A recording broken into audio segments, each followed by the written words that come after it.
अब हम यहाँ से सीधे झुंझुनू का जो मेन मार्केट है वहाँ पर हम लोग जाएंगे, सर्वे करेंगे, सैम्पलिंग करेंगे और वहाँ पे ग्राउंड रिपोर्टिंग करेंगे। वहाँ पे लोगों का परिवार, जी हाँ, ब्रजेंद्र सिंह ओला, जो कि यहाँ पर सिटिंग एमएलए थे, अब वो एमपी बन चुके हैं और अब उनका जो विधायक की सीट है वो खाली हो चुकी है, इसलिए यहाँ पर उपचुनाव होने जा रहा है। अभी नमस्कार, क्या नाम है अपना? मोहम्मद आरिफ।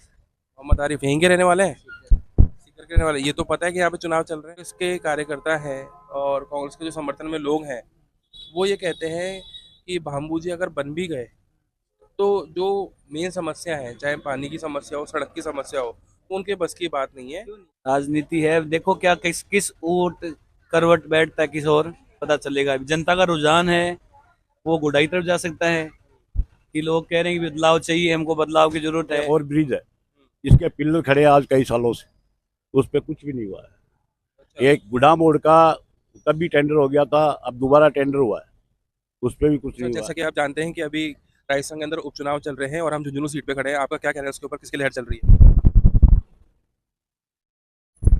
इनके हिसाब से शायद नोटा की लहर चल रही है।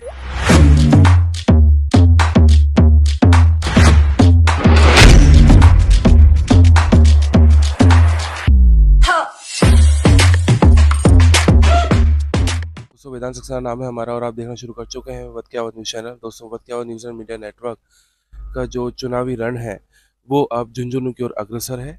जी हाँ, झुंझुनू एक वो सीट है जिसमें राजस्थान की जो 7 सीटों के ऊपर उपचुनाव होने जा रहा है, उसमें से एक सीट झुंझुनू सीट भी है। और जैसा कि आप देख सकते हैं कि आज हमारी पूरी टीम, जी हाँ, वक्त क्या उसकी पूरी टीम आज यहाँ पर उपस्थित है। झुंझुनू जंक्शन हम पहुँच चुके हैं और अब हम यहाँ से सीधे झुंझुनू का जो मेन मार्केट है वहाँ पर हम लोग जाएंगे, सर्वे करेंगे, सैम्पलिंग करेंगे और वहाँ पे ग्राउंड रिपोर्टिंग करेंगे। वहाँ पे लोगों से मिलेंगे, बातचीत करेंगे, उनसे पता करेंगे कि यहाँ के स्थानीय मुद्दे क्या हैं, किस आधार पर वो किस पार्टी को चुनने जा रहे हैं, किसको सराखों पे बिठाने जा रहे हैं और किसको वो नीचे गिराने वाले हैं। तो दोस्तों, अब ये देखना बहुत ही ज़्यादा दिलचस्प होगा कि क्या ओला परिवार, जी हाँ, ब्रजेंद्र सिंह ओला, जो कि यहाँ पर सिटिंग एमएलए थे, अब वो एमपी बन चुके हैं और अब उनका जो विधायक की सीट है वो खाली हो चुकी है, इसलिए यहाँ पर उपचुनाव होने जा रहा है। अब यहाँ के जो निवासी, उनका ये कहना है कि जो मुस्लिम वर्ग है वो खासा नाराज दिख रहा है ओला परिवार से। इसका कारण ये है कि अभी तक पिछले 60-70 सालों का अगर रिकॉर्ड देखा जाए झुंझुनू सीट का, तो यहाँ पे मुस्लिम वर्ग से किसी भी कैंडिडेट को उम्मीदवार नहीं बनाया गया है, राजनीति के अंदर उनको चांस नहीं मिला है, इसलिए मुस्लिम वर्ग अपना बीजेपी को वोट देने जा रहा है, ना कांग्रेस। हुड्डा जी यहाँ से निर्दलीय चुनाव लड़ रहे हैं, आपको क्या लगता है कि उनके सामने क्या चुनौतियां होने वाली हैं? नहीं, चुनौती उसके सामने तो कुछ नहीं है, लेकिन वो बीजेपी उसकी टक्कर हो सकती है। पर ऐसा देखा जा रहा है कि वो तो कांग्रेस के वोट भी काटने में लगे हुए हैं, बिल्कुल, बिल्कुल क्योंकि लगे जो हुए हैं। मुस्लिम समुदाय है वो बहुत समर्थन उनको दे रहा है, भारी समर्थन दे रहा है। बिल्कुल साहब, मुस्लिम वोट मिलेंगे उसको, बहुत मिलेंगे वोट, बहुत मेहनत कर रहा है वो आदमी। और क्या यहाँ के स्थानीय मुद्दे हैं? आप यहीं पर ही पले बड़े हैं, आप पूरी राजनीति देखी यहाँ आपने। तो आज 70 साल देख के आइए, आप आगे चलोगे, ये और ब्रिज है, इसके पिलर खड़े हैं आज कई सालों से, उस पर कुछ भी नहीं हुआ है। अच्छा। एक गुड़ा मोड़ का तब भी टेंडर हो गया था, अब दोबारा टेंडर हुआ है, उस पर भी कुछ नहीं हुआ। यहाँ जो एम्बुलेंस वगैरह जाम लग जाता है तो रुक जाती है। कई पेशेंट तो ऐसे हैं जो बीच में ही रह जाते हैं, आगे जा ही नहीं पाते। मतलब ट्रैफिक का भी बहुत बड़ा प्रॉब्लम है, ट्रैफिक डाइवर्सन होना चाहिए यहाँ पर। हाँ, डाइवर्सन होना चाहिए ट्रैफिक का। बिगड़ ट्रैफिक क्या है, ट्रैफिक जैसे ये लाइन है, यहाँ से ना फाटक तक इतनी लाइनें लग जाती है, कोई बहुत पूछो मत आप। हाँ, जब भी ट्रेन आती होगी तो यहाँ तो बिल्कुल जब भी फाटक बंद हो जाता है, ट्रेन आती है तो यही होता है, यही पोजीशन होती है। ठीक है बाबू जी, धन्यवाद हमारे जुड़ने के लिए। हम आपके उज्जवल भविष्य से जीवन की कामना करते हैं। नहीं, हवा किसकी ओर जा रही है? हवा तो कांग्रेस की है और कांग्रेस आएगी। तो मतलब किन स्थानीय मुद्दों के ऊपर आप वोट करते हैं, या फिर एक जो फैमिली परंपरा चली आ रही है उस पर विश्वास है आपको? कोई फैमिली भी है, बंदी गठड़ी है 50,000 की। हाँ, हाँ, बताइए। बंदी गठड़ी 50,000 की है और उनको तो एक से काउंटिंग करनी पड़ेगी। हाँ, तो अमित ओला जी को देखा जाए तो इतना अनुभव नहीं है राजनीति के अंदर, उनको तो और नहीं जो है। उनके विपक्ष में लोग हैं, चाहे भाम्बू जी हों चाहे गुड़ा जी हों, उनको एक अच्छा खासा एक्सपीरियंस है। नहीं, आप तो ये पीढ़ी दर पीढ़ी चलते आ रहे हो तो अनुभव तो ऑटोमेटिक आएगा। भाई तीसरी पीढ़ी चुनाव में आ रही है, नहीं आ रही है। भूपेंद्र सिंह। तो भूपेंद्र जी, किसकी सरकार बनाने जा रहे हैं आप? मैं तो बीजेपी ही बनाऊंगा भाई, राजेंद्र बाबू। अच्छा, लेकिन जो कांग्रेस के कार्यकर्ता हैं और कांग्रेस के जो समर्थन में लोग हैं, वो ये कहते हैं कि भामू जी अगर बन भी गए तो जो मेन समस्या है, चाहे पानी की समस्या हो, सड़क की समस्या हो, वो उनके बस की बात नहीं है। क्यों नहीं है सर, क्यों नहीं है? भाई वो यूं कहते हैं कि उसके लिए बड़ा बजट लाना, तो एक जो बड़ा परिवार शुरुआत से पिछले, आप यूं मान के चलिए कि जो पीढ़ी दर पीढ़ी एक परिवार चला आ रहा है राजनीति के अंदर, यहाँ पे ओला परिवार, उन्होंने बहुत विकास किया है, हजारों करोड़ की योजनाएं उन्होंने यहाँ पे लागू करी हैं, लोगों को बहुत उनसे आशाएं भी और उम्मीद भी हैं, और हमेशा लोग उनके लिए लॉयल रहते हैं। देखो सर, नया चेहरा आना चाहिए, मैं तो ये मानता हूँ। और नया चेहरा आएगा जब भी कोई काम विकास होगा झुंझुनू का, ऐसा कोई विकास नहीं होगा, मैं तो ये कहता हूँ। इसलिए बदलना चाहिए, मैं तो ये कहता हूँ, नया चेहरा, बस ये कहना चाहता हूँ। भामू जी को क्यों पसंद करते हैं, क्या क्वालिटी उनके अंदर? कोर्ट एक ही, वो तो मान लो पिछली बार भी उसने निर्दलीय खड़े हुआ था, बिना पूछे सब कुछ काम भी करवाया था उन्होंने, बिना वो समझे थे हारो चीज जीतो, उससे उन्हें कोई मतलब नहीं है। और इस पर उनको टिकट मिली है, तो मैं यही कहता हूँ उनको जीतना चाहिए, बिल्कुल यही है। और अमित ओला जी को आप किस तरह से देखते हैं राजनीति के अंदर? अमित ओला अभी नया चेहरा है, इस वजह से उनको अनुभव नहीं होगा, हो सकता पुश्तैनी मतलब विरासत में मिली हुई है उनको राजनीति, तो उसका अनुभव होगा। बाकी कांटे की टक्कर मान रहे हैं आप इस सीट पे? भाई मेरे हिसाब से तो भामू जी निकलेंगे, लोगों का मानना, क्योंकि ऊपर भी बीजेपी है, यहाँ भी अपने राजस्थान में भी बीजेपी है। इस हिसाब से झुंझुनू का विकास तो हुआ नहीं अभी तक। कोई भी देखो, बगड़ बाईपास है, चिड़ावा बाईपास है, पिलानी बाईपास है, अपने यहाँ झुंझुनू बाईपास ही नहीं है अभी तक। लेकिन जो कांग्रेस प्रत्याशी हैं वो तो ये दावा करते हैं कि झुंझुनू में विकास सिर्फ ओला परिवार ने ही किया है, कांग्रेस ने ही किया है। तो विकास देखो, आज से 20 साल पहले ना सिक्कर अपने से पीछे था, बहुत पीछे था, वहाँ के लोग बहुत बैकवर्ड थे। आज देखो कितना आगे निकल गया, वो चीज़ क्यों नहीं देखता, वो भी तो देखना। वो कीजिए, चुनाव की छोड़ो, पहले दिवाली आ रही है, सफाई करो। हिंदुओं का सबसे बड़ा त्योहार है, जो आज नरक की जिंदगी जी रहा है पूरा शहर। तो ये हालात अभी से हैं या बीते कई सालों से? ना अब ज्यादा खराब हो रही है। ये आवाज आई ना बाकी ना अभी को अनिता खिचड़ी का बाद में हो रही है। देखो एक बार फोटो बाकी नहीं घेरो मेरे का फोटो दिखा। देखो तो अभी रोड की लाओ थे, मैं बड़े कूटड़े की लाओ एक बार थे। शहर को नाक है जो को खराब हो रहा है गंदगी के तौर से, भी पर इलाज करो। क्या लगता है आपको कि इस तरह के जो तमाम मुद्दे हैं, पहले गंदगी को सफाई करोगे उसको वोट देंगे।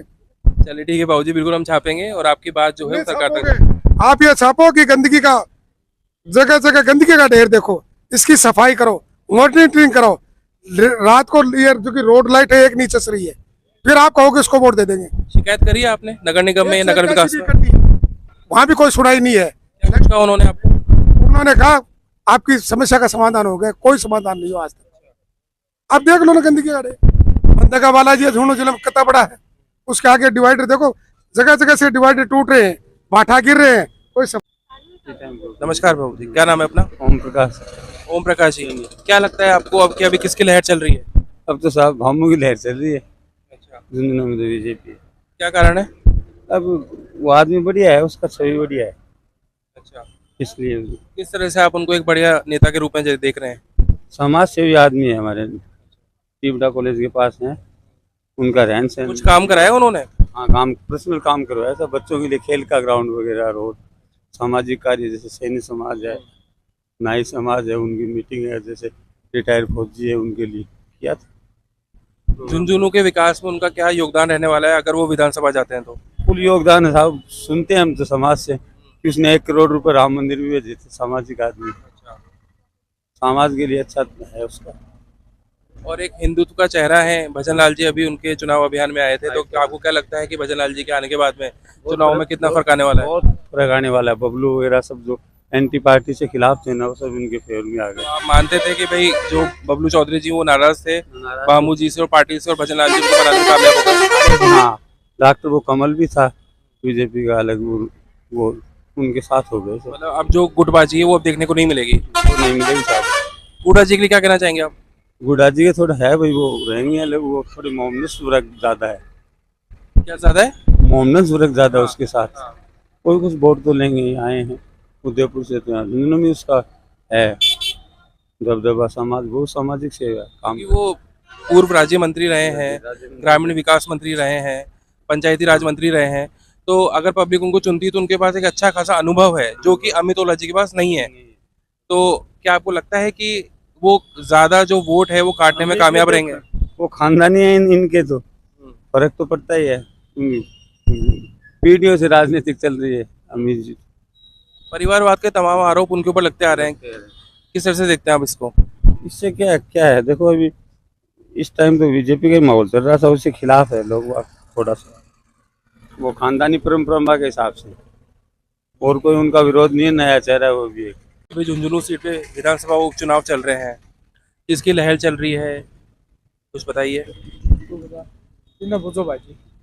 अब मैंने पूछा आपसे, इतना लंबा मैंने आपसे क्वेश्चन किया है, कुछ तो बताइए। अच्छा, वोट किसको करने जा रहे हैं आप, बताइए। और तो विजेंद्र ओला ने जाए। ओला ओला जी को वोट देंगे, ओके। तो आपको ओला जी के अंदर क्या कुछ खासियत लगती है कि आपने उनको चुना है वोट देने के लिए? मैं तो भाई जी बिना नहीं था जिंदगी से, क्या? जिंदगी सभा नहीं था। अच्छा, मतलब स्टार्टिंग से आपका परिवार ओला जी को वोट देता आ रहा है, ऐसा। तो सर, जैसा कि आप जानते हैं कि अभी राजस्थान के अंदर उपचुनाव चल रहे हैं और हम झुंझुनू सीट पे खड़े हैं, आपका क्या कहना है उसके ऊपर, किसकी लहर चल रही है? इनके हिसाब से शायद नोटा की लहर चल रही है। अभी यहाँ पर बाई इलेक्शंस हो रहे हैं, उपचुनाव हो रहे हैं, तो यहाँ पर किसकी सरकार बनने जा रही है, किस नेता को आप अपना मत और रुझान दे रहे हैं?